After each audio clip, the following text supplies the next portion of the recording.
All right, so what we got for you here today is some of the new demo content we're showing off for Guild Wars 2. First off, we're showing the engineer profession, which is our most recently announced profession here.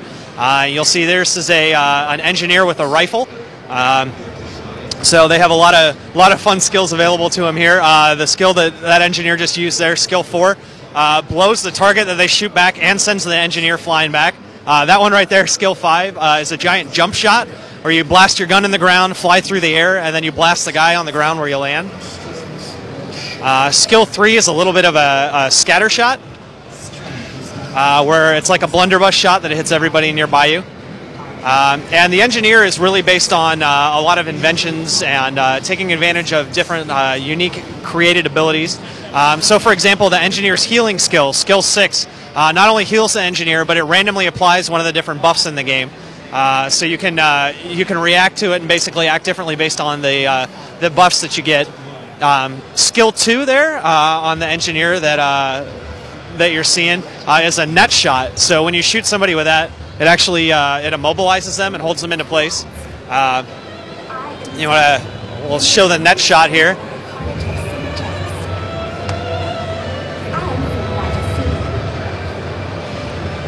So you can use that in combo together to keep guys off of you while you're blasting them.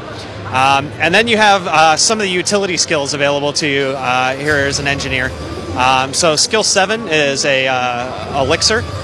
And this one provides you with one of a number of random buffs as well. So you have a little bit of a random element a bit with some of these skills that the engineer has.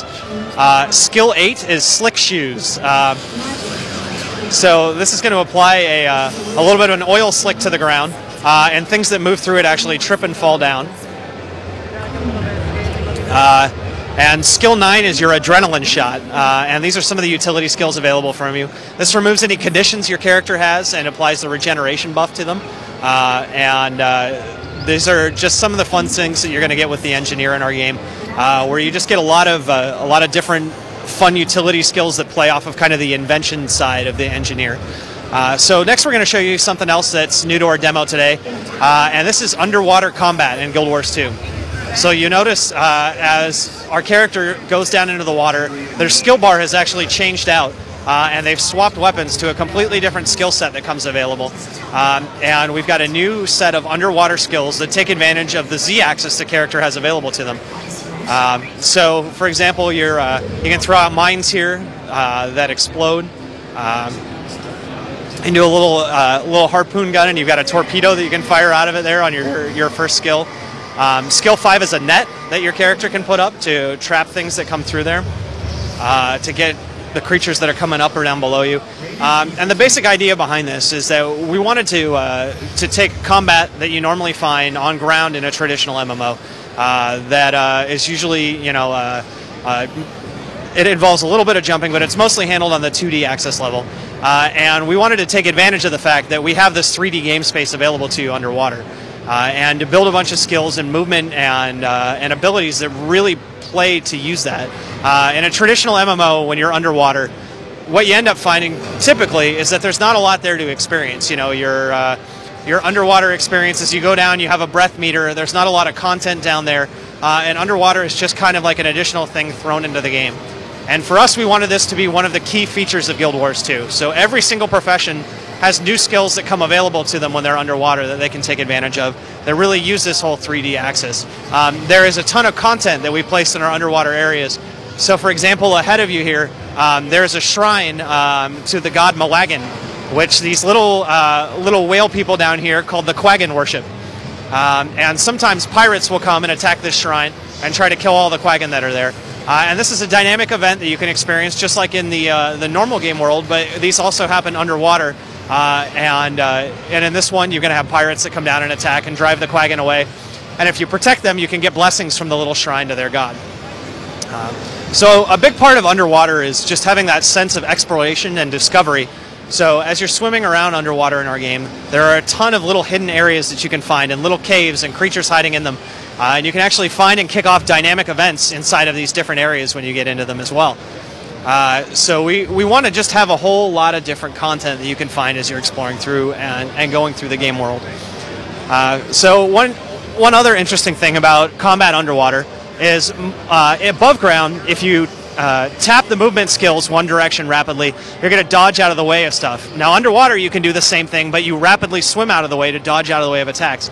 So for example, you can see our character here is rapidly dodging to avoid the fish, and then has got it caught in the net, and has been blasting away at it from a distance here. So we can head back up on land here, and we'll show you off a little bit more about the different weapons that the engineer has available to it, and some of the different things that sets the engineer apart from some of the other professions. We just have to escape from this giant fish here. So one of the things that makes the engineer unique is some of their utility skills they can equip are kits that change out the initial skills on their skill bar. So for example, we can get out we'll get out a bomb satchel, and when you equip the bomb satchel, you'll notice that the first 5 skills on your skill bar have changed now. And the character is holding a bomb satchel, and you can throw fire bombs and concussion bombs, and this is basically a whole new format of skills that comes available to this player. And they have a whole bunch of different kits like this that they can use. So the bombs are more about positioning, and they're very up-close attacks that you use next to you. There are other kits that come available as well that are used for different locations and different situations.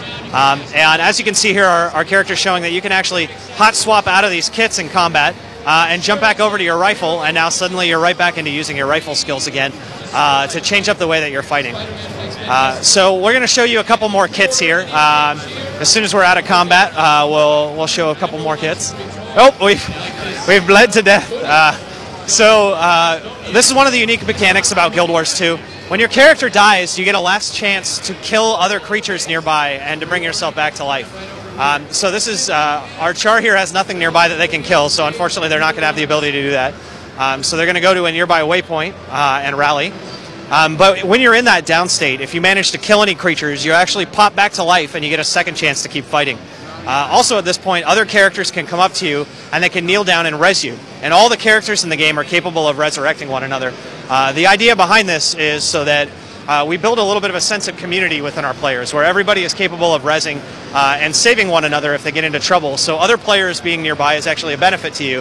Whereas in a traditional MMO, you don't necessarily want to have other players nearby because they're actually kill stealing from you and stealing your loot and making it harder for you to do your quests. So not only can other characters resurrect one another, but also if one character attacks a creature and somebody comes up and helps them kill that creature, everybody gets loot for it, everybody gets experience for it. So when you're playing with other characters, it's actually a beneficial experience instead of an experience that, you know, you see another character like, oh god, this guy's going to ruin my quest and kill all the stuff that I need. So getting back to the engineer here, we talked about kits. This next kit that the engineer has switched over to is the flamethrower kit. This one's one of my personal favorites. You get a lot of skills where you can unleash a gout of flames in front of you. You can put down a wall of fire that burns everything that gets within it. Oh, and we're back in our down mode here. So we can show this one off. If the engineer is capable of killing somebody in this time, they're going to rally here. So we'll see if they can pull it off. So they're setting mines, they're throwing grenades, they're trying, oh, and they got out of it. They saved themselves. So they're back up again. And they've swapped back over to their flamethrower, and they're going to town with that flamethrower on this guy. They got their flame wall. And you can unleash a little ball of magma that goes to the guy in a concentrated flame shot. And we've taken that one out. All right, so we'll show you one more kit here. We'll show you the turret kit, which is another one of the great things that the engineer has available to it. In this case, it's going to equip the rifle turret.